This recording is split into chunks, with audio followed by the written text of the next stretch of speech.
Comme je l'ai dit tantôt, je suis un enfant du Sahel. Et loin de moi l'idée de blesser qui que ce soit. Je suis juste un idéaliste qui cherche les moyens les plus sûrs pour former une cavalerie à toute épreuve face à l'instinct colonial de l'Europe. Pour faire un front commun contre la cupidité et le sadisme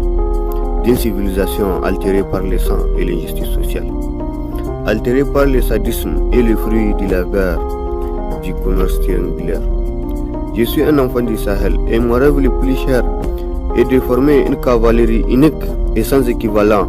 pour chasser les moutons merdés et démocrates qui est bien calé sur mon fauteuil présidentiel. Pendant que les forces de défense et de sécurité rôdent ça et là, tel un soldat sur un territoire ennemi.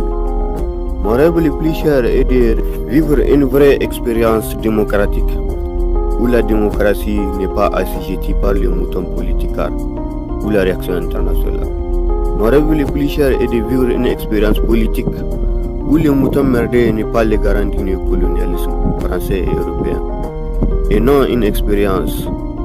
où les moutons diplomates et les fervents défenseurs du mode de vie européen, même si ces moutons sont des défenseurs du droit de l'Occident sur l'Afrique, même s'ils sont des baratineurs par excellence de la démocratie africaine, même s'ils sont des acteurs parrainés par la France et l'Europe pour assujettir l'Afrique et ses enfants, même s'ils ont honteusement marché dans les pas du mouton gouverneur de l'AOF et originaire de la Côte d'Ivoire, qui fut jadis le chef de personnel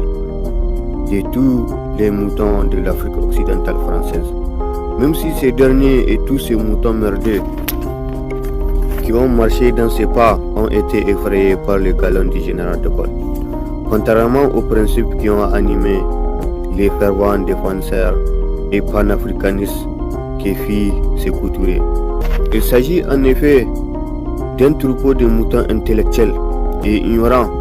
que plusieurs générations d'hommes ont résisté à la pénétration coloniale au 80